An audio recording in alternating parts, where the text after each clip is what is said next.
Hi friends, உங்க போன்ல charge நிக்கலையா, heat ஆகிட்டே இருக்கா? அந்த ரெண்டு செட்டிங்ஸை ஃபாலோ பண்ணுங்க. ஃபர்ஸ்ட் உங்களோட மொபைல்ல வந்து செட்டிங்ஸ் ஓபன் பண்ணுங்க. அப்படியே கீழே வாங்க. கீழே வந்தீங்கன்னா இதுல வந்து கூகுள்னு ஒரு ஆப்ஷன் இருக்கும், அதை கிளிக் பண்ணுங்க. அதை கிளிக் பண்ணிட்டு இதுல வந்து ஆல் சர்வீஸ்னு ஒரு ஆப்ஷன் இருக்கும், அதை கிளிக் பண்ணுங்க. அதை கிளிக் பண்ணிட்டு அப்படியே கீழே வந்தீங்கன்னா இதுல வந்துட்டு பர்சனலைஸ் யூசிங் ஷேர்டு டேட்டான்னு இருக்கும், இதை கிளிக் பண்ணுங்க. இதை கிளிக் பண்ணிட்டு உங்க டேட்டா எல்லாம் ஷேர் ஆகும், இதை வந்து எல்லாமே ஆஃப் பண்ணிடுங்க. அதுக்கப்புறம் அப்படியே பேக் வாங்க. பேக் வந்தீங்கன்னா இதுல வந்து யூசேஜ் அண்ட் டயக்னோட்டிக்ஸ்னு ஒரு ஆப்ஷன் இருக்கும், அதை கிளிக் பண்ணுங்க. அதை கிளிக் பண்ணிட்டு இதையும் ஆஃப் பண்ணிடுங்க.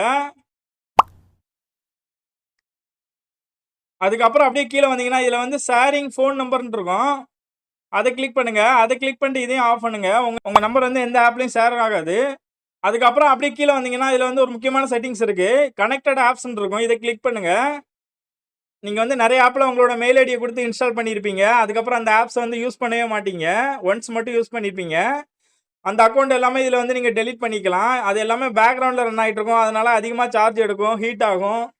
இப்போ வந்து நான் ஒரு இதை வந்து ரிமூவ் பண்ணி காமிக்கிறேன். எந்த அக்கௌண்ட் வேணாமோ அதை கிளிக் பண்ணிவிட்டு அப்படியே கீழே வந்து டெலீட் ஆல் கனெக்ஷன் இருக்கும், இதை கிளிக் பண்ணி கன்ஃபார்ம் கொடுத்துருங்க. கன்ஃபார்ம் கொடுத்தீங்கன்னா அந்த அக்கௌண்ட் வந்து டெலீட் ஆகிடும் அந்த ஆப்பில் இருந்து. அதனால அந்த ஆப் வந்து பேக்ரவுண்டில் உங்களுக்கு ரன் ஆகாது. இப்போ பாருங்கள் அந்த ஆப் வந்து போயிடுச்சு. இப்போ பாருங்கள் அந்த ஆப் வந்து போயிடுச்சு. உங்கள் அக்கௌண்ட் வந்து அந்த ஆப்லேருந்து ரிமூவ் ஆயிடுச்சு. நம்ம வந்து இன்னும் ஒரு முக்கியமான செட்டிங்ஸ் வந்து பார்க்கலாம். நீங்கள் வந்து செட்டிங்ஸ் ஓப்பன் பண்ண உடனே இதில் வந்து ஸ்கேன் அப்படின்னு டைப் பண்ணுங்க. டைப் பண்ணீங்கன்னா இதில் வந்து 2 ஸ்கேனிங் வந்து இருக்கும், ஒய்ஃபை ஸ்கேனிங், ப்ளூடூத் ஸ்கேனிங் இருக்கும், ரெண்டுமே ஆஃப் பண்ணி வைங்க.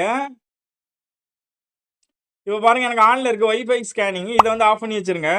அதே மாதிரி ப்ளூடூத் ஸ்கேனிங் எடுத்துக்கோங்க, இதுவும் ஆனில் இருக்குது, இதையும் ஆஃப் பண்ணிவிடுங்க. இந்த 2 ஸ்கேனிங்குமே ஆஃப் பண்ணுறதுனால உங்களோட மொபைலில் வந்து சார்ஜ் சூப்பராக நிற்கும். இந்த வீடியோ பிடிச்சிருந்தா நம்மளுடைய சேனலை வந்து ஃபாலோ பண்ணிக்கோங்க. கண்டிப்பாக பெல் பட்டனை கிளிக் பண்ணுங்கள், அப்போ தான் நான் போட வேண்டிய நோட்டிஃபிகேஷன் உடனே வரும். Thank you friends.